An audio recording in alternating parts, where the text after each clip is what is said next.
আসসালাম দর্শক, অনেকদিন যাবৎ আপনাদেরকে ভিডিও দিতে পারি না। আজ আপনাদের জানাবো আমাদের খামারে ভেড়াগুলো কী অবস্থায় আছে। প্রচণ্ড গরম, তার জন্য ভেড়াগুলোকে গোসল করে দেওয়া হয়েছে। এগুলো আমার গাড়ল এবং দরপরের বাচ্চা। খামারের পাশ দিয়ে নতুন ঘাস হয়েছে। আমার খামারের বড় যে দরবার আছে, এই যে দেখতে পাচ্ছেন এই সাদাটা, এটা মনে হয় হিরে আসছে। পাঠাটা তার পিছে পিছে ঘুরতেছে, সকল ধরে পিছে পিছে ঘুরতেছে পাঠা। এটাও 2 মাসের প্রেগনেন্ট। স্বাস্থ্য অনেক ভালো হয়েছে হচ্ছে। এটা আমার গাড়ল পাঠা। এটার রুম কেটে দেওয়া হয়েছে যাতে গরম কম লাগে।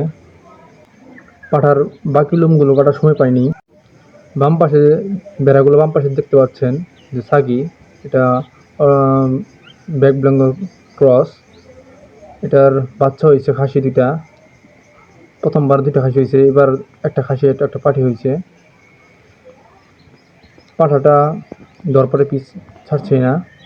আল্লাহ যদি সহায় থাকে তাহলে দেখব গাড়ল পাঠা এবং দরপর পাঠি অরিজিনাল বাচ্চা কীরকম আসে।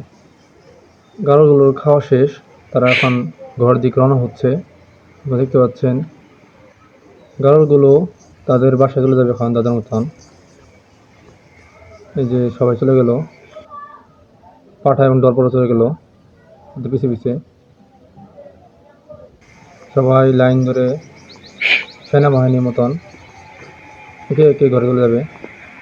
আপনারা যে কালো বাচ্চা দেখতে পাচ্ছেন সেটা হলো দরপর ক্রসের বাচ্চা। বাচ্চাটার কোয়ালিটি অনেক ভালো আসছে। সবাই এখন ঘরে উঠে পড়বে। সবাই ঘরে উঠে পড়ছে। ঘরে সবাই ওঠার পর সবাইকে রাত্রে দানাদার খাওয়া দেওয়া হবে। পাঠাকে আমরা এক্সট্রা খাবার দিব। সব কিছুটা দেখতে পাচ্ছেন, এটা একটা দরবার ক্রস। সবাই ঘরে উঠে পড়েছে। ভিডিওটি সকলকে দেখার জন্য ধন্যবাদ। চ্যানেলটি সাবস্ক্রাইব করে চ্যানেলের পাশে থাকবেন সবাই।